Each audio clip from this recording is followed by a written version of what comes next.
we have been discussing Vedic psychology, which focuses on the afflictions of the mind like anger, greed, desire, hatred, etc., and the causes for them and the solutions for eliminating them.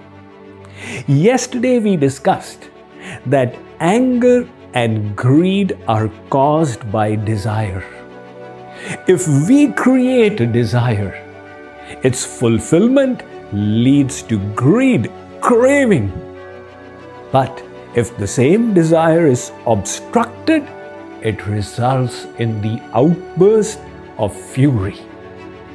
Now, if we do not desire, there is no scope for anger or greed. So, let us try and find out how we can eliminate desire.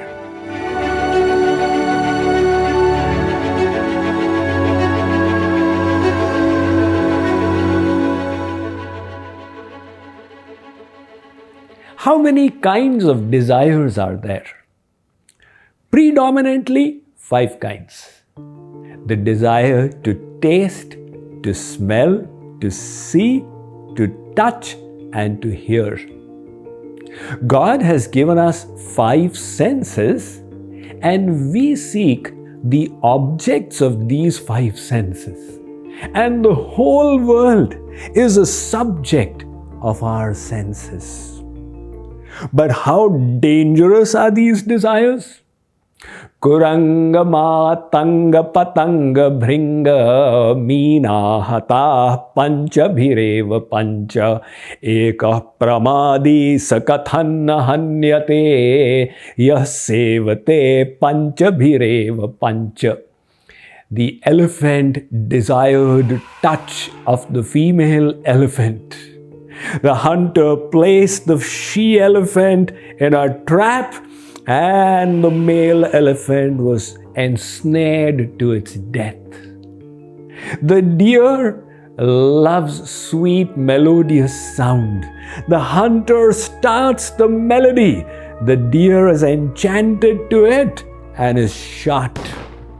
The fish was trapped by its desire for taste.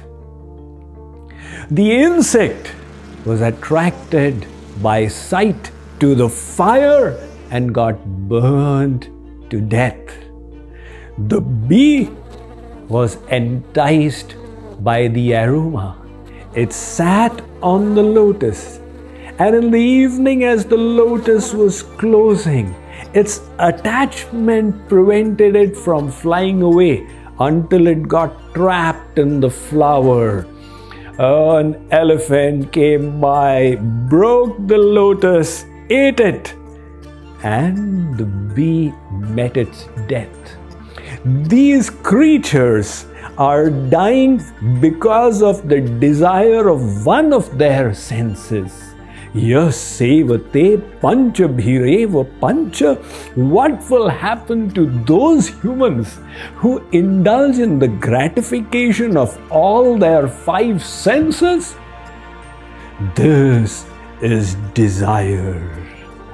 And if some fortunate soul gives up desire, the Vedas say that person becomes like God. Yada sarve pramuchyante kama yesya hridishritaha atha martyo mrito bhavatyatra brahma samashnute. The Kathopanishad is stating that fortunate soul who has eliminated desire, Brahma samashnute, becomes God-like. Vimunchati yada kaman manavo manasisthitan tarhyeva pundarikaksha bhagavatvaya kalpate. Srimad Bhagavat Mahapuran states the same thing. If you are able to give up desires, Bhagavatva, you will become like God. Yona kamayate kinchit Brahma bhuyaya kalpate. The Mahabharata is saying the same thing. And this is the peace formula given by Lord Krishna in the Bhagavad Gita. How will you get peace? He says, Vihaya kamanyah sarvan pumans charati nispriha nirmamo nirahankaraha sashanti madhigacchati. Vihaya kaman, give up desires and find unmitigated peace, the peace that surpasseth all understanding, which can never be snatched away. That is why the 4 golden truths stated by the Buddha are: there is suffering in this world. The second, that suffering has a cause. The third, the cause of suffering is desire. And the fourth, if desire is eliminated, suffering will be overcome. Since this knowledge is so important, for your ready reference, I have put it down in this recently published book, The Science of Mind Management.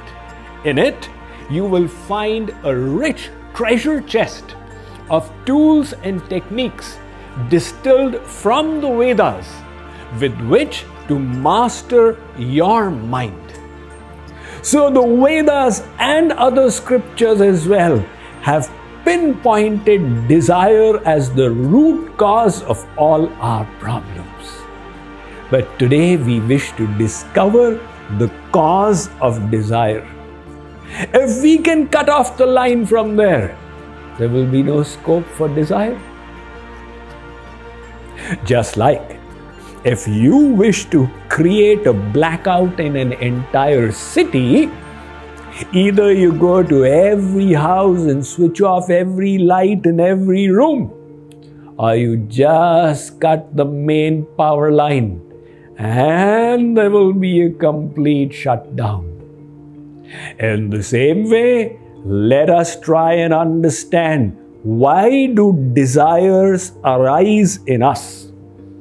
After all, not everybody desires the same thing. Someone's mind keeps going to cigarettes. Somebody keeps thinking of the chai. Somebody is always thinking of Bollywood movies. What is resulting in the rising of desire? We turn to the Bhagavad Gita for the answer. It states, Sangat sanjayate kamaha kamat krodho bhijayate. Wherever the mind gets attached, the desire for that object or person arises in us again and again. Now, this is the point to understand. We think the cause of desire is the intrinsic qualities of something. That is not true. What are the intrinsic qualities of alcohol that are causing desire? Does it have good smell? Is it very tasteful? You would say, Swamiji, such a terrible thing. If I take a little, I'll vomit it out. Now that alcoholic, you say, why are you desiring alcohol? It is so foul smelling. I'll give you milk with kesar, pista and badam, so aromatic. He says, who says alcohol doesn't have good smell? When I go by the bar and I get a whiff of the whiskey, I sway from side to side. Now, if alcohol is so foul smelling, how come it's creating desire in the alcoholic? Because his mind is attached. So the cause of desire is not intrinsic qualities, but the attachment of our own mind. Now, parents, they cuddle their child, they'll put their cheek on the child's cheek, they will clean the child's excreta, they'll place their nose lovingly on the child. Ask the same parents, please place your nose on your neighbor's body for 10 minutes. He is smelling. Your neighbor is smelling. Your child is not smelling. Yeah, he should smell. I don't know why he's not smelling. The reason is your own mental attachment. And the reverse of attachment is detachment. Detachment does not mean that you don't own objects. It means that objects don't own you. Plain and simple. So when we allow our mind to get attached anywhere, we become possessed by those objects. It's like how the monkeys are caught in India. You know, there are those street performers who take trained monkeys with them. But how do they get hold of the monkey from the wild in the first place? The hunter takes a narrow-necked bottle and fills it with a few peanuts and digs it into the ground and then hides behind a tree. Now, a monkey comes along. Is there anybody around? Peanuts? Wow! It places its straight, narrow hand through the neck of the bottle and grabs the peanuts. Now, when a fist is formed, it then tries to extract its hand and is unable to. The monkey thinks it has been caught. It screams, "Chee, chee, chee." The hunter comes up with a stick and hits it on the head. The monkey has been caught. Its gateway to freedom was so simple. All it needed to do was to release those peanuts and be free. The message here is, our attachments to people, places, things, circumstances is what has ensnared us in Maya. We think I am trapped, but we have trapped ourselves by creating these asaktis in our mind. That is why when King Janak asked his Gurudev, "Guruvar, what is this Maya of God?" Rather than answering him in words, Gurudev went to a tree, embraced it and started screaming, "Leave me, leave me." Now Janak saw Gurudev wailing like this and was quiet for a little while. After all, he is Guruji. To say something will be insolence. But after a few minutes, he could not control himself. And he said, "Gurudev, please forgive any transgression. The tree is not holding you. You are holding the tree." Gurudev said, "Beta, this exactly is Maya. It is not holding us. We are holding it by our attachments.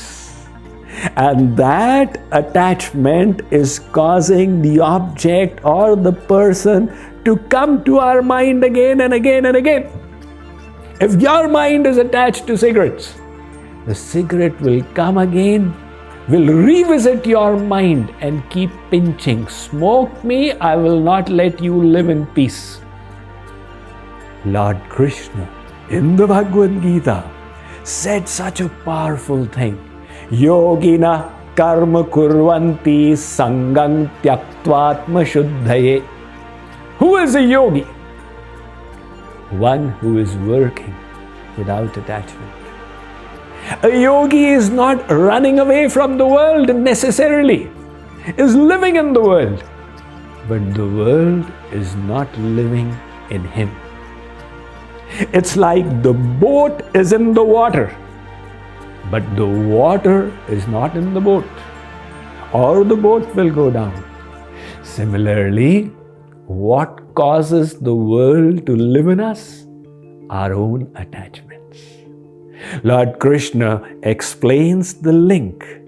He says, look, if you are attached, sangat sanjayate kamaha, you will develop desires.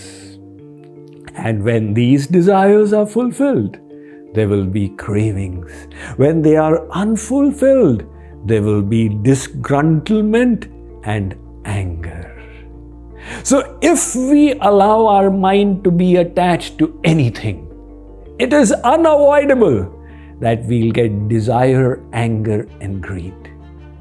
But if we can free ourselves from attachments, living in the world, we will not have the world living in us. We now need to understand what then is the cause of attachment and how can we be rid of this material affliction. We shall discuss it in the next episode.